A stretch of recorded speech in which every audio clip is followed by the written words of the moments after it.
வெள்ளத்தனைய மலர் நீட்டம் மாந்தத்தம் உள்ளத்தனையது உயர்வு. ஒரு குளம் இருக்கு, அந்த குளத்துல ஒரு தாமரை இருக்கு. குளத்தினுடைய நீர் ஒரு முட்டிகால் ஆயின்னு வச்சுக்கீங்களேன், அவ்வளவு ஆழம் தான் இருக்குது தண்ணி. அதுல தாமரை பூக்குதுன்னா அதனுடைய தண்டி நீளம் எவ்வளவு இருக்குன்னா, அந்த தண்ணி எவ்வளவு உயரமோ அதனுடைய உயரம் தான் அந்த தாமரையுடைய தண்டி நீளம் இருக்கும். சரி, ஒரு ஆள் உயரம் இருக்கு தண்ணி குளத்துல, அப்ப அந்த தண்ணியினுடைய நீளம் எவ்வளவு பெருசு இருக்குன்னா, அந்த ஒரு ஆள் அளவுக்கு தண்டினுடைய நீளம் உயரமா இருக்கும். ஒருவருடைய வாழ்க்கையில நம்மளுடைய எண்ணம் எவ்வளவு பெருசா வைக்கிறோமோ அவ்வளவு பெருசா நம்மளுடைய வாழ்க்கையினுடைய உயர்வு.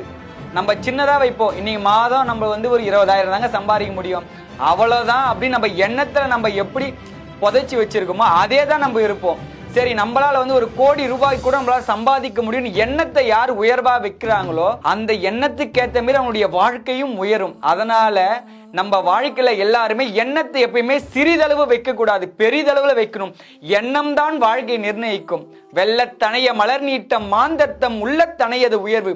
உள்ளத்துல வைக்கிற எண்ணம் தான் உன்னுடைய வாழ்க்கையின் உயர்வு.